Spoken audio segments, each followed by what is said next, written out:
Hello students, good morning all of you and welcome to the global world academy. So आज के session को start करते हैं। Session में आज हम लोग यहाँ पर कंप्लीट करने वाले हैं महिला पर्यवेक्षक को, और प्रीवियस ईयर पेपर के कुछ क्वेश्चंस हम लोग यहाँ पर कंप्लीट करेंगे। जैसे कि आप सभी को पता है, अगर मैं फीमेल सुपरवाइज़र की बात करूँ तो 200 नंबर का ये पेपर आता है। 4 पार्ट इसके अंदर होते हैं।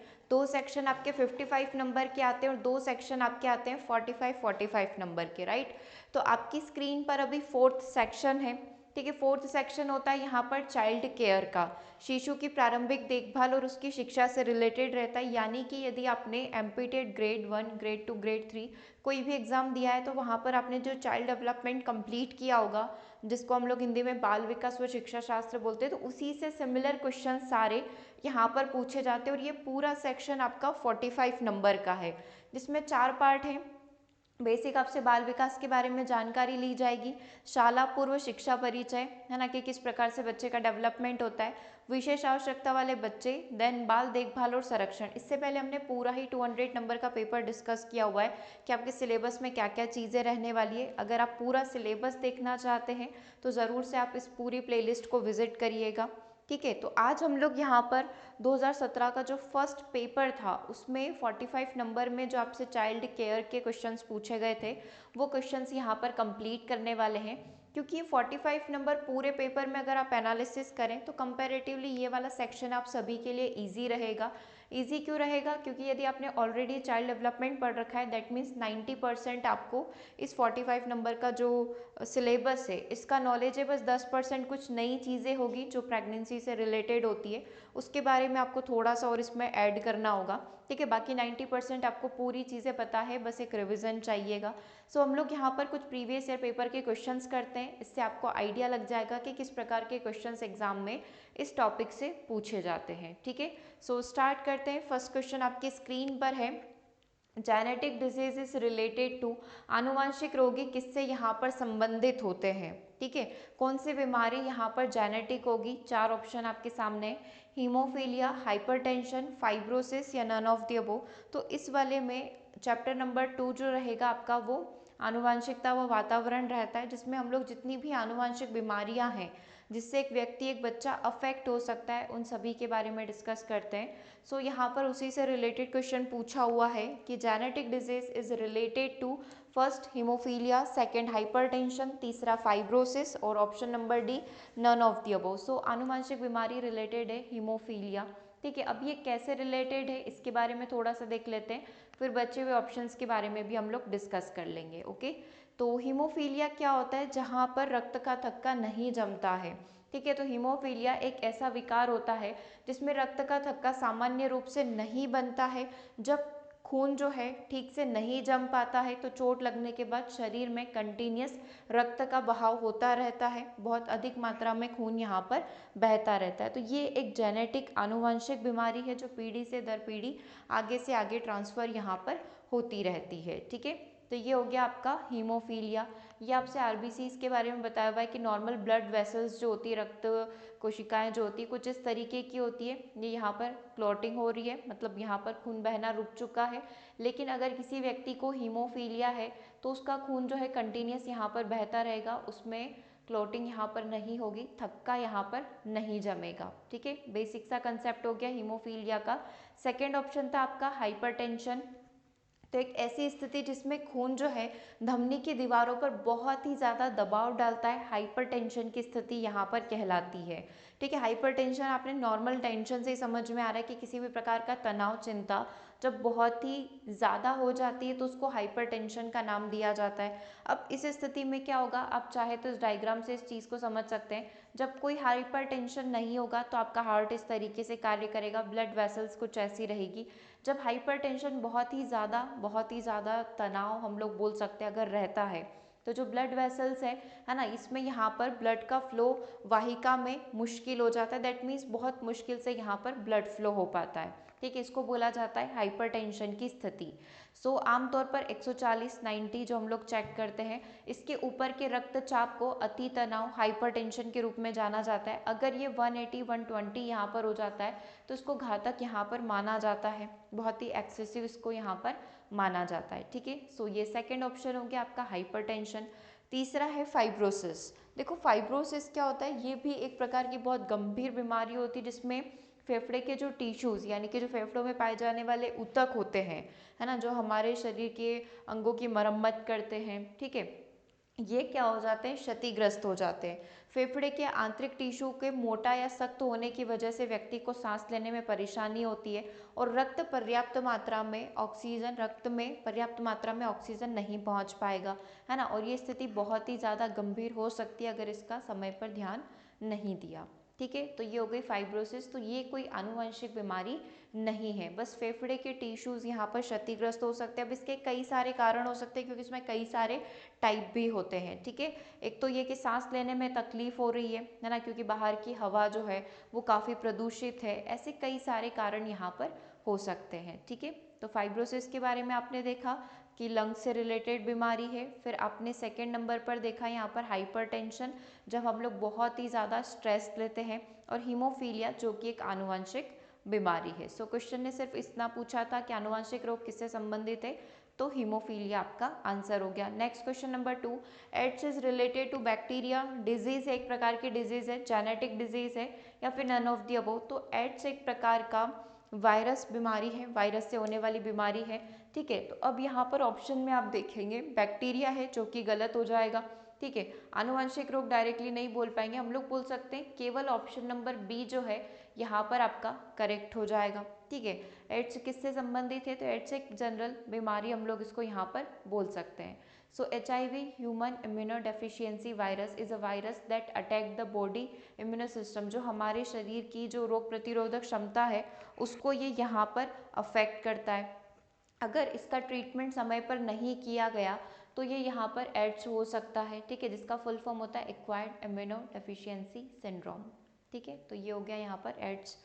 नाउ क्वेश्चन नंबर 3 को देखिएगा, प्रतिभावान बालक जो है उसका बुद्धि लब्धि कितना होता है। गिफ्टेड चिल्ड्रन का IQ यहाँ पर कितना होता है, 120, 125, 130, 140। देखो ऐसे क्वेश्चन जब एग्जाम में पूछे जाते हैं तो क्योंकि इसमें ऐसा कुछ फिक्स नहीं होता है, क्योंकि कई सारे मनोवैज्ञानिक ऐसे हैं जिन्होंने अपनी अपनी IQ टेबल दे रखी है कि उनके अकॉर्डिंग अगर 120 IQ है तो वो उसको प्रतिभाशाली बोलेंगे, अगर किसी का 140 है तो वो उसको जीनियस कंसीडर करते हैं, किसी ने इसको सुपीरियर नाम दिया है, किसी ने इसको वेरी सुपीरियर नाम दिया है, तो सबकी अलग अलग है। फिर भी इन जनरल एग्जाम में क्वेश्चन पूछा गया है आपसे कि प्रतिभावान बालक है इसका बुद्धि लब्धि कितना होगा, तो आप 140 करेंगे। ठीक है, जो सबसे मैक्स होगा वो आपका आंसर हो जाएगा। इन चारों में से सबसे ज़्यादा किसका दिख रहा है, 140 दिख रहा है। सो 140 आपका यहाँ पर आंसर हो जाएगा। एक टेबल मैं आपको बता देती हूँ जिसमें आपको इसके बारे में पूरी जानकारी मिलेगी।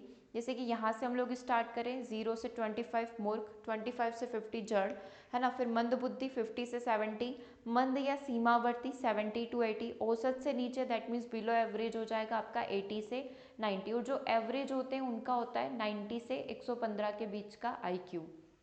जो औसत से ऊपर होंगे, है ना, अबोव एवरेज, इनका IQ 115 से 25 के बीच में। जो श्रेष्ठ होंगे 125 से 135, श्रेष्ठ दैट मीन सुपीरियर।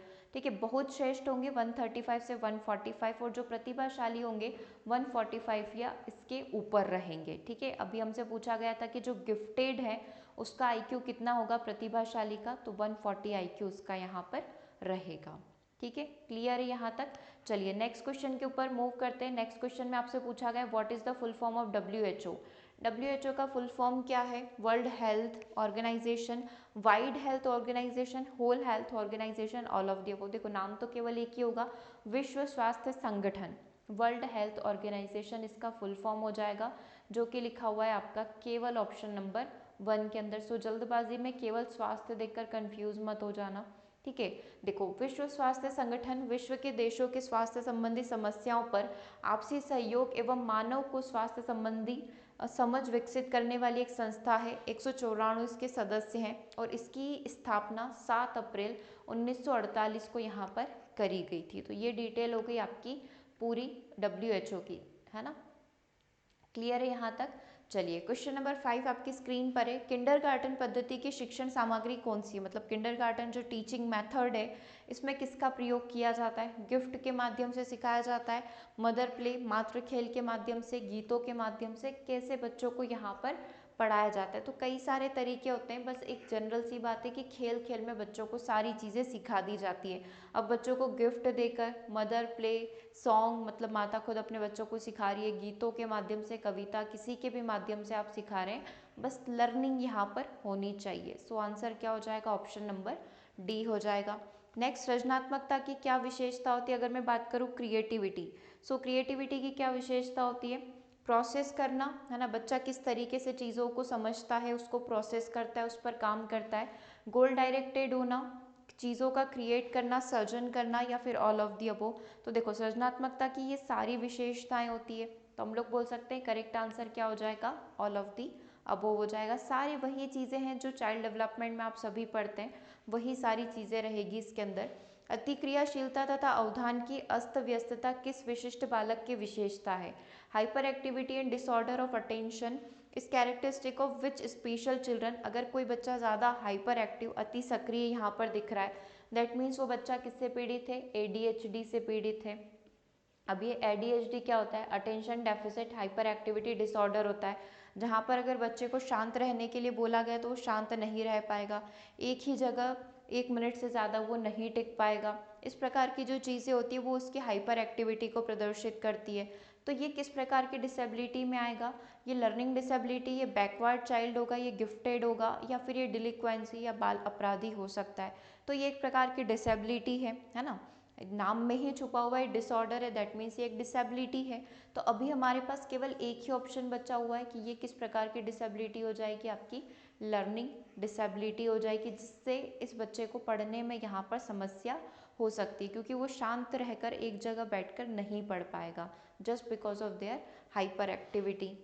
चलिए क्वेश्चन नंबर 8 की तरफ चलते हैं। सूझ का सिद्धांत किसके द्वारा दिया गया है? इनसाइट थ्योरी किसके द्वारा दी गई? इनसाइट थ्योरी दी गई है कोहलर के द्वारा। ठीक है, करेक्ट आंसर ऑप्शन नंबर 1 हो जाएगा। नवजात शिशु में रक्त जमने के लिए मुख्य तत्व कौन सा है? काफी इंपॉर्टेंट क्वेश्चन है ये।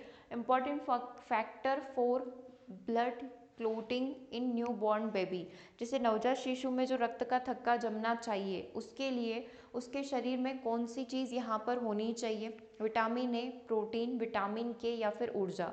तो इसके लिए आवश्यक होता है आपका विटामिन के, जो सभी में आवश्यक होता है वो भी बच्चों में ही होगा। सो विटामिन के यहाँ पर इसके लिए आवश्यक होगा। Vitamin K is needed for blood clotting, so newborn babies are given vitamin K injection to prevent a serious disease called haemorrhagic disease for the newborn, that is HDN। ठीक है, तो इस चीज़ का आप ध्यान रखेंगे, vitamin के यहाँ पर चाहिए होता है न्यू बॉर्न बेबीज़ को, इसीलिए उनको यहाँ पर विटामिन के इंजेक्शन दिए जाते हैं ताकि वो HDN से यहाँ पर बचे हुए रहें। ठीक है, हेमोरेजिक डिसीज जो न्यूबॉर्न के अंदर होती है, जो जैसे ही जन्म होता है बच्चा नियोनेट उसके अंदर होती है, उससे बचाने के लिए यहाँ पर विटामिन के इंजेक्शंस दिए जाते हैं। ठीक है, नाउ क्वेश्चन नंबर 10 आपकी स्क्रीन पर है। भाषा सीखने के साधन कौन कौन से होते हैं? इमिटेशन करना, चीज़ों का अनुकरण करना, दैट मीन्स दोहराना, खेलना, कहानी सुनना, या फिर ये सारे। तो भाषा सीखने के ये सारे साधन अवेलेबल है। सो हम लोग बोल सकते हैं कि इन सभी के माध्यम से भाषा को सीखा जा सकता है। LSRW, listening, speaking, reading, writing, इन सारी चीज़ों से हम लोग भाषा को सीख सकते हैं। और सबसे पहले लिसनिंग होती है, फिर स्पीकिंग, फिर रीडिंग होती है, और फिर लास्ट में बच्चा राइटिंग यहाँ पर सीखता है ना। चीज़ों को दोहराकर, खेलकर, कहानियों के माध्यम से सभी तरीके से चीज़ें हो सकती है। क्वेश्चन नंबर 11 आपकी स्क्रीन पर है। असामान्य गुण वाला बालक क्या कहलाता है? जो एबनॉर्मल क्वालिटी है उस बच्चे के अंदर, तो उसको किस नाम या उस बच्चे को क्या नाम दिया जाएगा? Exceptional children, abnormal children, normal children, या फिर नन ऑफ दी अबव। देखो, दो ही कैटेगरी होती है, एक होती है आपकी नॉर्मल की और एक होती है आपकी एक्सेप्शनल की। नॉर्मल वो जिसका सामान्य व्यवहार है, और एक्सेप्शनल वो हो जाते हैं जिसका व्यवहार सामान्य बच्चे से अलग है। अब वो अच्छा भी हो सकता है और वो उस एवरेज में भी जा सकता है, जैसे किसी भी बच्चे में कोई भी व्यवहार संबंधी आपको कोई भी समस्या दिख रही है, ठीक है, तो वो एक्सेप्शनल चिल्ड्रन में चला जाएगा। अगर कोई बच्चा नॉर्मल से बहुत अच्छा प्रदर्शन कर रहा है, दैट मीन्स अगर वो गिफ्टेड है, तो वो भी किस में चला जाएगा? एक्सेप्शनल चिल्ड्रन, असाधारण बालक या फिर विशिष्ट बालक की कैटेगरी में चला जाएगा। तो कैटेगरी सिर्फ दो होती है, एक होती है नॉर्मल यानी कि सामान्य, और दूसरी होती है विशिष्ट। ठीक है, अगर ये असामान्य है तो आप इसको असामान्य नहीं बोलेंगे, आप इसको क्या बोलेंगे? विशिष्ट बालक बोलेंगे। असामान्य बोलना दैट मीन्स आप उस बच्चे का अपमान कर रहे हैं, ठीक है। तो कभी भी बच्चों को एबनॉर्मल नहीं बोला जाता है, उनके लिए एक वर्ड यूज़ किया जाता है दैट इज़ एक्सेप्शनल। तो हमारी डिक्शनरी में सिर्फ 2 ही वर्ड होना चाहिए, एक होना चाहिए नॉर्मल और दूसरा होना चाहिए एक्सेप्शनल। ठीक है। नॉर्मल सामान्य बालक कौन हो जाएगा, जिसका व्यवहार नॉर्मल है, सामान्य बच्चों की तरह वो व्यवहार कर रहा है, और जिसका व्यवहार थोड़ा सा भी अलग है उसको हम लोग एक्सेप्शनल की कैटेगरी में रखेंगे। क्वेश्चन नंबर 12 आपकी स्क्रीन पर है। अनुभव और प्रशिक्षण के द्वारा व्यवहार में यदि कोई परिवर्तन आता है उसको क्या कहते हैं। तो ये एक डेफिनेशन है किस चीज़ की, अगर मैंने आपको कोई चीज़ सिखाई या फिर आपने कोई चीज़ यहाँ पर लर्न करी या फिर आपके एक्सपीरियंस आपको नई नई चीज़ों को सीखने में हेल्प कर रहे हैं, दैट मीन्स आप क्या कर रहे हैं, लर्निंग यहाँ पर कर रहे हैं। तो करेक्ट आंसर क्या हो जाएगा, लर्निंग यहाँ पर हो जाएगा। कि सीखना क्या कहलाता है, अनुभव और प्रशिक्षण के द्वारा व्यवहार में परिवर्तन, और परिवर्तन भी कैसा, स्थायी, परमानेंट। ये चीज़ क्या कहलाती है, लर्निंग कहलाती है। चलिए क्वेश्चन नंबर 13 को देखिएगा। सामाजिकरण में बाधक तत्व कौन से हो सकते हैं जो बच्चों के सोशलाइजेशन को अफेक्ट कर सकते हैं। बच्चों के माता पिता का व्यवहार कैसा है, बच्चे थोड़े इनसिक्योर फील वहाँ पर कर रहे हैं, उनके घर में हो, स्कूल में हो, आसपास में हो, ठीक है, उनको बहुत ही ज़्यादा अनुशासित करके रखा हुआ है, डिसिप्लिन एक फैक्टर है। तो ये सारी चीज़ें बच्चों के सोशलाइजेशन को अफेक्ट करती है। अच्छे तरीके से भी कर सकते हैं और बुरे तरीके से भी। अगर ये तीनों चीज़ें नेगेटिव है, जैसे माता पिता का व्यवहार अच्छा नहीं है, बच्चे असुरक्षित यहाँ पर महसूस कर रहे हैं, डिसिप्लिन बहुत ही ज़्यादा है या बिल्कुल भी नहीं है, जस्ट लाइक अनइन्वॉल्व कि माता पिता बच्चों की बिल्कुल देख रेख नहीं कर रहे हैं, ठीक है, या फिर ऑथोरिटेरियन है कि जहाँ पर बच्चों को गलत कार्य करने पर पनिश किया जाता है, मारा जाता है, पीटा जाता है। तो ये सारी चीज़ें अगर नेगेटिव है तो ये सारी की सारी चीज़ें समाजीकरण में बाधक यहाँ पर हो सकती है, मतलब बच्चे के सोशलाइजेशन को अफेक्ट कर सकती है। ठीक है। क्वेश्चन नंबर 14 को देखो। विकास किस चीज़ से प्रभावित होता है, पेरेंट्स, सोसाइटी, हेरिडिटी या वंशानुक्रम और वातावरण। तो डेवलपमेंट पर दोनों ही चीज़ों का प्रभाव देखा जा सकता है, वंशानुक्रम का भी और वातावरण का भी। नाउ क्वेश्चन नंबर 15 को देखेंगे। Germinal period is related to, बीजावस्था किस अवस्था से यहाँ पर संबंधित है। मतलब जो जनन अवस्था होती है, जब एक बच्चे का जन्म होगा तो शुरुआती जो समय होता है उसको जनन अवस्था या बीजावस्था कहा जाता है। तो ये किससे संबंधित है, पीरियड ऑफ ओवम, डिम्ब अवस्था से, पिंड अवस्था से, गर्भस्थ शिशु अवस्था से, या इन सभी से। तो जो शुरुआत होती है वो होती है हमारी ओवम यानी कि डिम्ब अवस्था से। सो करेक्ट आंसर क्या हो जाएगा, ऑप्शन नंबर 1 यहाँ पर हो जाएगा। ठीक है। इसके बारे में थोड़ा सा देख लेते हैं। देखो बाइलिंगुअल है, ये चीज़ें थोड़ी सी आपको हिंदी इंग्लिश दोनों में समझनी होगी, है ना, तो दोनों ही लैंग्वेज में लिखा हुआ है। यह चरण विकास के पहले 2 सप्ताह यानी कि 14 दिन आप इसको बोल सकते हैं, या गर्भावस्था के दूसरे चौथे सप्ताह के दौरान शुरू होता है, जिसमें एक शुक्राणु और अंडाणु के मिलने से कोशिका बनती है, जिसमें युग्मनज यहाँ पर होता है, दैट मीन्स निषेचन की प्रक्रिया यहाँ पर होती है। ठीक है। गर्भावस्था के बाद पहले सप्ताह के दौरान युग्मनज जो होते हैं, जाइगोट्स जो होते हैं, वो विभाजित हो जाते हैं और बढ़ते हैं। जैसे पहले एक कोशिका है तो फिर 1 से ये 2 होंगे, फिर ये 2 से 4 में कन्वर्ट हो जाएंगे, 4 से 8, और ये ऐसे करके पूरी प्रोसेस यहाँ पर बढ़ती रहती है। सो इसको यहाँ पर बोला जाता है डिम्ब अवस्था, ओवम स्टेज। ठीक है। क्लियर है यहाँ तक कि बीजावस्था किससे संबंधित है, डिम्ब अवस्था से ये संबंधित है, जो कि 2 सप्ताह, गर्भावस्था के 2 सप्ताह से ये शुरू हो जाती है। ठीक है। चलिए आगे बढ़ते हैं। वंशानुक्रम का प्रभाव कौन सा है, हेरिडिटी का प्रभाव कहाँ पर देखा जा सकता है, फिजिकल क्वालिटीज़ में, शारीरिक लक्षण में, सामाजिक स्तर में, चरित्र में, या फिर इन सभी में। तो वंशानुक्रम का प्रभाव आप कहाँ पर देख सकते हो, व्यक्ति के शारीरिक लक्षण में, जैसे माता पिता की हाइट अच्छी है तो बच्चे की भी अच्छी होगी, और जस्ट इसका अपोजिट इसी का प्रभाव कलर पर भी देखा जा सकता है ना, ये सारी चीज़ें। तो वंशानुक्रम का प्रभाव आप फिजिकल क्वालिटीज़ पर देख सकते हैं।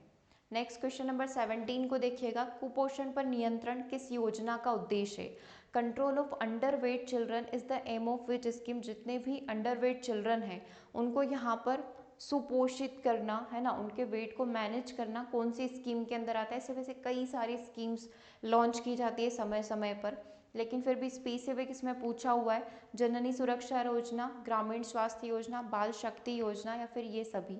तो ये योजना रिलेटेड है बाल शक्ति योजना। जितने भी कुपोषित बच्चे होंगे, है ना, उनके वेट को देखना और उनको यहाँ पर पोषित पदार्थ प्राप्त करना बाल शक्ति योजना के अंतर्गत आता है। ठीक है। चलिए क्वेश्चन नंबर 18 की बात करते हैं। मनो अभियान का उपयोग किस अपराध के लिए किया जाता है, psychodrama used for the treatment of delinquency, बाल अपराध के लिए, एबनॉर्मल चिल्ड्रन के लिए, प्रॉब्लमैटिक चिल्ड्रन के लिए, या मेंटली रिटार्डेड एमआर जो चिल्ड्रन होते हैं उनके लिए। सो साइको ड्रामा बेसिकली यहाँ पर प्रयोग किया जाता है डिलिक्वेंसी के लिए। अब ये डिलिक्वेंसी या बाल अपराध क्या है? कुछ ऐसे बच्चे होते हैं जो अपनी 18 वर्ष या उससे कम उम्र की आयु में किसी न किसी अपराध से जुड़ जाते हैं, ठीक है। तो उनके साथ उनको किस प्रकार का ट्रीटमेंट यहाँ पर दिया जाए, या फिर हम लोग बोल सकते हैं कि एक्चुअल में जो साइको ड्रामा होता है वो क्या होता है कि यहाँ पर कहानी के माध्यम से या फिर रोल प्ले करके बच्चों से उनका जो अपराध है वो, मतलब एक तरीके से बोलते हैं ना कि उनसे बुलवाया जाता है कि उन्होंने क्या अपराध यहाँ पर किया है या उनसे क्या गलती यहाँ पर हुई है। तो basically it's a role play, या फिर एक ड्रामा या एक कहानी या फिर एक प्रकार का एक किरदार निभाकर जो है बच्चों के सामने से सिचुएशन क्रिएट करी जाती है जहाँ पर बच्चा खुद अपने बारे में जो भी उसने किया है उसके बारे में वो पूरी बात यहाँ पर बता देता है, ठीक है। तो किस अपराध के लिए किया जाता है? तो डिलिक्वेंसी बाल अपराध में इस टेक्निक का प्रयोग यहाँ पर किया जाता है, इस ट्रीटमेंट का प्रयोग यहाँ पर किया जाता है। चलिए क्वेश्चन नंबर 19 आपकी स्क्रीन पर है। बाल विकास के मूलभूत संप्रत्यय कौन से हैं? जो बेसिक कंसेप्ट होता है चाइल्ड डेवलपमेंट का वो क्या है ना। हम डेवलपमेंट की सारी विशेषताओं के बारे में जानते हैं, विकास और वृद्धि में अंतर के बारे में समझते हैं, विकास के क्या क्या नियम हैं उसके बारे में जानते हैं, या फिर ये सभी। सो करेक्ट आंसर क्या होगा? Definitely option number D. बाल विकास में आप इन सारी चीज़ों के बारे में जानते हैं, ठीक है, डिटेल में कि विकास की क्या क्या विशेषताएं होती हैं, इन दोनों में क्या अंतर होता है, क्या क्या प्रिंसिपल्स होते हैं डेवलपमेंट के। चलिए क्वेश्चन नंबर 20 की तरफ चलते हैं। कोलेस्ट्रम किससे रिलेटेड है?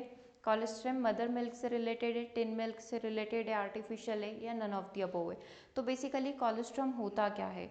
तो जब एक बच्चे का जन्म होता है तो आंसर यहाँ पर क्या है? मदर मिल्क से ही रिलेटेड है, माता के दूध से ये रिलेटेड है। सो कोलेस्ट्रम जन्म के बाद कुछ दिनों के दौरान उत्पादित दूध होता है और इसमें उच्च स्तर पर इम्यूनोग्लोबिन, रोगाणुरोधी पेप्टाइड्स और विकास कारक होते हैं। अगर ये मिल्क बच्चे को मिलता है तो दैट मीन्स उसकी वृद्धि बहुत अच्छे से होती है, विकास बहुत अच्छे से होता है, ओवरऑल डेवलपमेंट की बात करूँ, और साथ ही उसके शरीर में, बच्चे के शरीर में रोग प्रतिरोधक क्षमता आ जाती है जो उसको रोगों से लड़ने में उसकी मदद करती है, ठीक है। तो बेसिकली कोलेस्ट्रम का ये काम होता है। तो कोलेस्ट्रम जन्म के बाद पहले कुछ दिनों के दौरान उत्पादित मिल्क होता है जो आफ्टर बर्थ बच्चे को यहाँ पर दिया जाता है। ओके, सो ये कुछ 20 क्वेश्चंस थे जो कि आपके एग्जाम में पूछे गए थे। This is the first paper जो हम लोगों ने यहाँ पर कंप्लीट किया है। ऐसे करके सबसे पहला टारगेट आप याद रखेंगे, जो आपका सबसे इजी सब्जेक्ट जो भी आपको लग रहा है, चाहे वो मैनेजमेंट हो, चाहे वो 45 नंबर का चाइल्ड केयर हो, या फिर आपका फर्स्ट वाला हेल्थ हाइजीन से रिलेटेड हो, ठीक है, उसको आप बहुत अच्छे से कवर कर लें, ताकि एक चीज़ ये हो जाएगी कि 200 नंबर में से आपका एक सब्जेक्ट पूरा ऐसा हो जाएगा कि हाँ ये आपको बहुत अच्छे से आता है, इसमें आपको कोई दिक्कत नहीं आएगी अगर इससे किसी भी तरीके का क्वेश्चन आ जाए, ठीक है। तो इसके आगे के क्वेश्चन हम लोग नेक्स्ट सेशन में कंप्लीट करेंगे। तब तक सिलेबस आप अपने पास रखें, सिलेबस को आप रेगुलर विजिट करते रहें ताकि आपके दिमाग में चीज़ें रहे कि आपको क्या क्या पढ़ना है, ठीक है। इसमें साइंस से रिलेटेड जितनी भी डिजीज़ वगैरह है उनको आप प्लेलिस्ट से जाकर विजिट कर सकते हैं, ठीक है, क्योंकि साइंस में ही आएगा आपका, इसमें भी साइंस पूछा जाएगा, ठीक है। चलिए तो आज के सेशन को यहीं ओवर करते हैं, मिलते हैं नेक्स्ट सेशन में। Thanks for watching.